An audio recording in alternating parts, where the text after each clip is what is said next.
Os pronomes assunto aqui da nossa conversa são palavras como aquelas conhecidas como pronomes do caso reto, eu, tu, ele, nós, vós, eles, mas também como os possessivos, meu, sua, tua, nosso, vosso, também como os pronomes indefinidos, que como o nome já sugere, não tem lá a sua referência especificada, todo, algum, nenhum, também são pronomes. São pronomes aquelas palavras que são associadas à função de complemento de um verbo, os pronomes do caso oblíquo, me, mim, comigo e por aí vai. E é possível dizer que as palavras que integram esse grupo têm algumas características fundamentais em comum que nós precisamos conhecer aqui de saída. A primeira delas é a de que os pronomes assumem sua significação referencial apenas numa situação de uso, ou seja, assumem significado referencial apenas quando estão em contexto. Por exemplo, uma palavra como eu. Não é possível identificar um elemento concreto e constante no mundo natural que tenha que seja responsável pela referência desse pronome. Ou seja, nós sabemos que eu se refere àquele que detém a palavra, que no momento sou eu aqui que conduzo essa aula, que uso o pronome eu quando quero me referir a mim mesmo. Mas se fosse possível que você, aí que me escuta, tomasse a palavra e que nós passássemos a interagir, esse mesmo pronome eu passaria a se referir a essa outra pessoa que começou a desenvolver a sua fala, desenvolver o discurso. O que acontece com o pronome ele? A mesma coisa. Dependendo do contexto em que esse pronome ele é usado, é que vai se saber exatamente a quem tal pronome se refere. Daí dizer que essa classe de palavras tem em comum o fato de que os pronomes assumem seu sentido mais específico, seu significado referencial apenas nas situações de uso. Bom, outra característica comum às palavras da classe dos pronomes é que elas expressam uma das três pessoas do discurso. Pessoas do discurso é o que nós normalmente chamamos de primeira pessoa, aquele que detém a fala, segunda pessoa, aquele com quem se fala, e terceira pessoa, o assunto daquela conversação. Fora isso, pensando já no funcionamento dos pronomes, as palavras dessa classe podem desempenhar o papel de fóricos, e já veremos o que vem a ser isso, ou deiticos. Os nomes por si, claro, não são o fundamental, mas alguma nomenclatura é importante para que a gente consiga identificar bem o funcionamento de um pronome no texto. Então, não há breve distinção aqui entre eles. Os pronomes fóricos são aqueles que atuam fazendo referência a alguma informação da própria superfície do texto. E aí eles podem atuar como anafóricos, o que inclusive é o mais comum, ou como catafóricos. A diferença é simples. O pronome é anafórico quando ele faz a retomada de alguma informação. Isso serve, por exemplo, para evitar a repetição de um substantivo, a repetição de um mesmo termo. Então, um pronome pode retomar aquilo que já foi dito. Quando se quer, por exemplo, criar um efeito de suspense, criar uma expectativa sobre o leitor, é possível usar primeiro o pronome, cuja referência ainda não seria conhecida, e só depois se esclarecer a que ou a quem aquele pronome se refere. Quando se faz, portanto, uma antecipação, o pronome funciona como catafórico.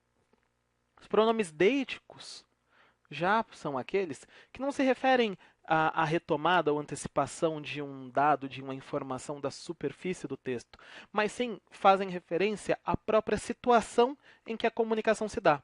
Daí dizer que existe uma deixis de pessoa ou uma outra deixis que é a de tempo e ainda a deixis de lugar, pensando que a categoria pessoa do discurso é variável, não é? Em cada situação comunicativa existem diferentes pessoas em jogo, embora cada uma delas possa ser associada a quem fala, primeira pessoa do discurso, com quem se fala, segunda pessoa do discurso, ou o assunto, aí seria então a terceira pessoa do discurso. Essas categorias, que volto a dizer, dependem da situação comunicativa, pessoa, tempo e lugar, são categorias da deixis, são categorias deíticas. Bom, com essa introdução, podemos passar a um caso mais concreto e analisar a partir dele o uso de pronomes. Aqui temos um texto assinado por Silveira de Souza, Ecos no Porão é o livro, e especialmente aqui esse que vamos ler leva o título O Meu Secretário. Vejamos. Desde que contratei os serviços do meu secretário, comecei a perceber como vinha agindo de modo errado todos esses anos. Para começo de conversa, eu era um cara displicente no que se referia a roupas, ao vestuário em geral, aos detalhes que compõem uma boa aparência. O primeiro ato do meu secretário, logo que assumiu a sua função, foi pronunciar uma breve, mas lógica dissertação sobre a importância da aparência pessoal em todos os setores da vida pública e privada. É um ponto-chave, concluiu ele. Você tem de criar uma imagem e um estilo para que, enfim, as pessoas acreditem naquilo que você deseja que elas acreditem. Depois disso, ele arregaçou as mangas e pôs mãos à obra. Visitamos as melhores lojas, gastei uma pequena fortuna em camisas, sapatos, gravatas e outras peças. Ameacei resistir ao uso de gravatas por considerá-lo um costume idiota e incômodo. Tolices, disse meu secretário. Você nem imagina o efeito que uma gravata causa a determinada classe de pessoas. Enfim, creio que os nossos esforços não foram inúteis. Hoje até encontro gente que ri das minhas velhas piadas. Bom, aqui no fragmento esse narrador relata as interferências que o seu secretário recém-contratado é, efetuou sobre basicamente a sua aparência física. E por isso, em alguns trechos do texto, em mais de um trecho do texto, se faz referência ao tal secretário de que se fala aqui. Mas como você pode observar, há um cuidado em não repetir esse termo secretário, secretário, secretário ao longo do texto. Para se evitarem as repetições, são usados, entre outros recursos, os pronomes. Por exemplo, quando se diz aqui que ele arregaçou as mangas e pôs mãos à obra, ele retoma esse substantivo aqui, secretário. A mesma coisa acontece aqui um pouco antes, quando se diz que o primeiro ato dele, logo que assumiu sua função, foi pronunciar uma breve, mas lógica dissertação sobre a importância da aparência pessoal. Sua função aqui no contexto é a função do secretário. Como se vê aqui, são dois, entre outros usos no texto, em que os pronomes aparecem com a referência definida nesse contexto. Fora de contexto, não é possível dizer que sua se refira a secretário, mas nesse contexto sim. Ele, fora de contexto, não tem uma referência bem definida, mas aqui ele é inequivocamente o secretário. E essas palavras, como fazem uma retomada, são pronomes que atuam aqui como anafóricos. Aqui é um caso em que o pronome constitui uma anáfora. Não é a mesma coisa que acontece no próximo exemplo que veremos. É uma passagem bem curta de uma notícia publicada há um tempo pela revista Veja, que leva o título Tomara que ela acerte. Bom, aqui nós identificamos esse pronome ela e não se sabe, quando se lê o título, a quem esse pronome se refere. Isso, inclusive, no jornalismo é um recurso comum para chamar a expectativa do leitor, que, entre outras coisas, vai querer saber quem é ela, de que se trata. O correr do texto vai esclarecer.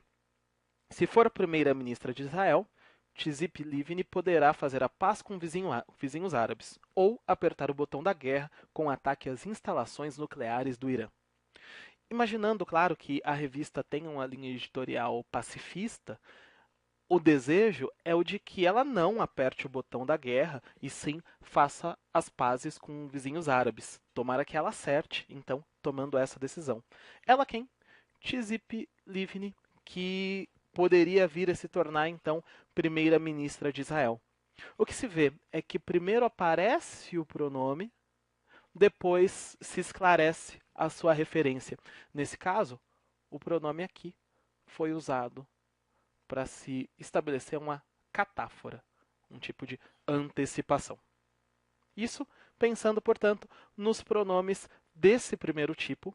Por enquanto, tratamos aqui dos chamados pronomes fóricos, os que retomam ou antecipam.